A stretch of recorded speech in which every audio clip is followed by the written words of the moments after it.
Hi ಪ್ರಿಯ ವಿದ್ಯಾರ್ಥಿಗಳೇ ಹಾಗೂ ಪಾಲಕರೇ, ನಮ್ಮಲ್ಲಿ ಕೆಲವು ಪಾಲಕರು ಅಲ್ಪಸಂಖ್ಯಾತರ ಮೊರಾರ್ಜಿ ಪರೀಕ್ಷೆ ಯಾವಾಗ ಬರುತ್ತೆ ಸರ್, ಅದರಲ್ಲಿ ಯಾವ ವಿಷಯಗಳಿರ್ತವೆ, ಪರೀಕ್ಷೆಯನ್ನು ಹೇಗೆ ಬರೀಬೇಕು ಅಂತ ಕೆಲವು ಪಾಲಕರು ನಮ್ಮಲ್ಲಿ ಕೇಳಿದ್ದೀರಿ. ಅದಕ್ಕೆ ನಾವು ಈ ದಿನ ತಮಗೆ ಅದರ ಸಂಪೂರ್ಣ ಮಾಹಿತಿಯನ್ನು ಅಲ್ಪಸಂಖ್ಯಾತರ ಮೊರಾರ್ಜಿ ದೇಸಾಯಿ ಪ್ರವೇಶ ಪರೀಕ್ಷೆ 2026 ಸಂಪೂರ್ಣ ಮಾಹಿತಿಯನ್ನು ನಾನು ಕೊಡ್ತಿದ್ದೇನೆ.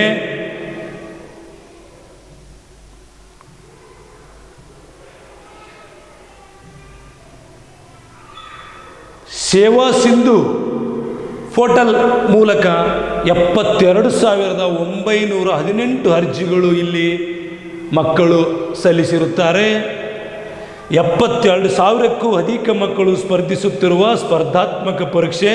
ಇಲ್ಲಿ ಪ್ರತಿಯೊಂದು ಅಂಕವು ನಿಮ್ಮ ಮಗುವಿನ ಭವಿಷ್ಯವನ್ನು ನಿರ್ಧರಿಸುತ್ತದೆ. ಅದೇ ರೀತಿ ಯಾವ ದಿನಾಂಕದಿಂದ ಪರೀಕ್ಷೆ ನಡೆಯುತ್ತದೆ ನೋಡೋಣ. ಏಪ್ರಿಲ್ 12, 2026 ಭಾನುವಾರದಿಂದ ಈ ಪರೀಕ್ಷೆ ನಡೆಯುತ್ತದೆ.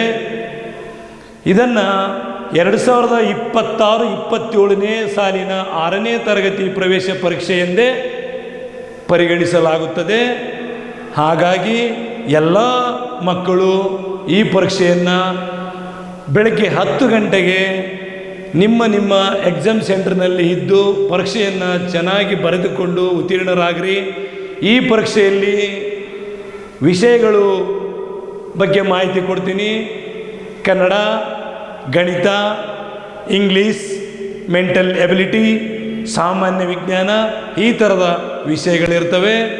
ಯಾವ ಮಕ್ಕಳು ಕೂಡ ಪರೀಕ್ಷೆಯನ್ನು ಗಾಬರಿಯಾಗದೆ ಪರೀಕ್ಷೆಯಲ್ಲಿ ಆರಾಮಾಗಿ ಪರೀಕ್ಷೆಯನ್ನು ಬರೆದು ಹೆಚ್ಚಿನ ಅಂಕಗಳನ್ನು ಪಡೆದುಕೊಂಡು ಅಲ್ಪಸಂಖ್ಯಾತರ ಮೊರಾರ್ಜಿ ವಸತಿ ಶಾಲೆಗೆ ಆಯ್ಕೆಯಾಗ್ರಿ ಅಂತ ಈ ಮೂಲಕ ಎಲ್ಲ ಮಕ್ಕಳಲ್ಲಿ ವಿನಂತಿಸಿಕೊಳ್ಳುತ್ತೇನೆ. ಧನ್ಯವಾದಗಳು.